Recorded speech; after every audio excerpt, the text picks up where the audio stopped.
everyone. First of all, thank you so much for liking and supporting our videos. आज मैं आप सबके साथ एक बहुत ही इम्पोर्टेंट टॉपिक के बारे में बात करना चाहती हूँ, जो कि सिर्फ इम्पोर्टेंट ही नहीं, जबकि इंडिया में कॉमनेस्ट कंडीशन में है, that is iron deficiency. Iron deficiency anaemia हम सेलिब्रेट करते हैं हर साल 26 नवंबर को। हम सब के लिए iron deficiency anaemia and specially iron के बारे में जानने की क्या ज़रूरत है। Let's see. First of all, anaemia is one of the biggest health problem in India, जो कि वो ट्रीटेबल भी है, बट तब भी एक बहुत बड़ा प्रॉब्लम पोज कर रही है। एज पर WHO, इंडिया में इसका prevalence is 3 times higher than the global condition right now. And even more bigger problem is it can affect any age group. So specially इसका प्रेवलेंस हाईएस्ट देखा गया है females में, adolescent females, pregnant females and lactating mothers and children those who are less than 5 years of age. इसलिए हाँ, since it is affecting a larger population, हम सब के लिए जानना बहुत ज़रूरी है इस कंडीशन के बारे में। पहले तो anaemia is defined as decrease in concentration of hemoglobin in our body.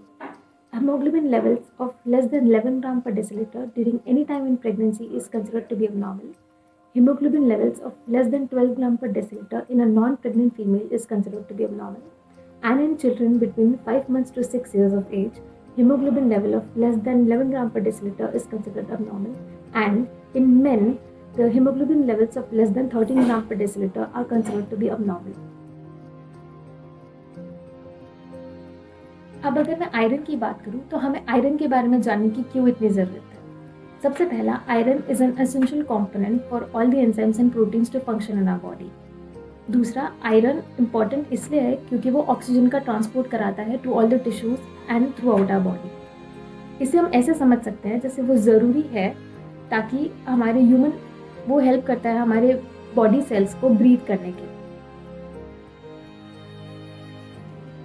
Main functions of iron are, सबसे पहला ऑक्सीजनेशन, दूसरा to regulate the cell growth and cell differentiation. Third, वो regulate करता है and provide करता है energy. Fourth, it supports our brain development and cognitive function, मतलब हमारी सोचने की क्षमता. Fifth, it supports our immune system. And sixth, most importantly, iron is essential for the normal and a healthy pregnancy to happen. And इसलिए वो prevent करता है anemia in pregnancy. Anemia in pregnancy in itself is a very big major concern for a lot of developing countries. वो इसलिए है क्योंकि pregnancy के time पे आयरन का डिमांड बढ़ जाता है बॉडी में। इस वजह से iron and folic acid supplementation right from the start बहुत ज़रूरी है, सो दैट हम conditions like prematurity and low birth weight babies prevent कर सकते हैं, क्योंकि इन बच्चों में भी लेटर ऑन इस चीज़ का रिस्क फैक्टर हमेशा से रहेगा। फैक्टर्स 3 सब हेडिंग्स में डिवाइडेड है। सबसे पहला आयरन लॉस, दूसरा है increase in demand of iron in the body, and third is decrease in absorption of iron या माल अब्सॉर्प्शन। सबसे पहला आयरन लॉस कोई भी रीजंस की वजह से हो सकता है, जैसे कि अक्यूट या क्रॉनिक, जैसे स्पेशली फीमेल्स में, टीनेज गर्ल्स में menorrhagia that is heavy menstrual bleeding की वजह से बहुत सारा आयरन लॉस हो सकता है। दूसरा, it could be because of peptic ulcer, या फिर कुछ chronic diseases, could be inflammatory bowel diseases या मेलिग्नेंसी के केसेस में भी देख सकते हैं। Second is increase in iron demand requirement, that is generally happens in pregnancy, infancy, and especially in teenage girls, adolescent females. Next is decrease in intake of iron. Decrease in intake of iron, it could happen because of improper diet. Second, strict vegetarian diet. Third is because of the food items जो हम intake करते हैं, especially जैसे T और coffee, ये हमारे intake of हमारा ये absorption of iron कम कर सकता है। टॉकिंग अबाउट सिम्टम्स, सबसे पहला सिम्टम जो ऑलमोस्ट लोगों में देखा गया है वो है अनयूजुअल टायर्डनेस, मतलब बहुत सारी थकान महसूस होना। नेक्स्ट शॉर्टनेस ऑफ ब्रेथ, मतलब सांस लेने में तकलीफ होना। हार्ट पाल्पिटेशंस, हेडेक या चक्कर आना, या फिर कुछ बहुत सारे लोगों में हेयर फॉल भी देखा गया है। When we talk about prevention of iron deficiency anemia, जो सबसे पहला स्टेप है वो है हमारा iron tablet supplementations, which are as and when prescribed by our doctors. Second जो हम कर सकते हैं वो है हमारा डाइट का मॉडिफिकेशन। बहुत सारे फूड कंटेंट्स जिसमें आयरन कंटेंट ज़्यादा रहता है, जैसे कि गुड़ है, राजगिरा है, चिक्की है, देन काला चना है, देन उसके बाद हम खा सकते हैं, हम स्प्राउट्स खा सकते हैं, देन ग्रीन लीफी वेजिटेबल्स हम पालक खा सकते हैं।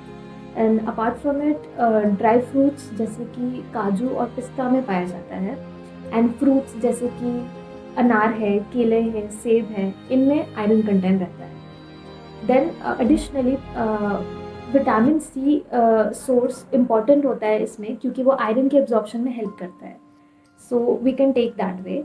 And additionally the third step जो कि इम्पॉर्टेंट है प्रिवेंशन में, वो है हमारा आयरन फूड फोर्टिफिकेशन।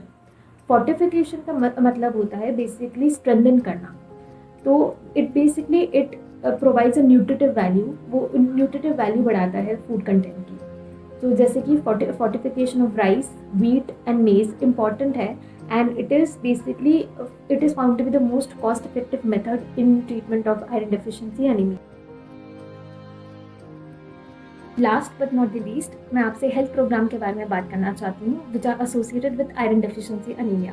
सबसे पहला हेल्थ प्रोग्राम जो है वो है intensified national iron plus initiative, which is under the ministry of health and family welfare, जिनका विजन है अनीमिया मुक्त भारत, और जिनका ऑब्जेक्टिव ये है कि decrease in anaemia prevalence by 18% in all the target age groups by the year of 2022। एक और हेल्थ प्रोग्राम है that is the nutritional anemia prophylaxis program, which is under the reproductive and child health, जिनका main objective है daily iron and folic acid supplementation of the tablets to prevent the mild and moderate anemia in pregnant females, in lactating mothers and in children below 12 years of age. I hope आपको ये हमारा video बहुत useful लगा होगा, and thank you so much for watching.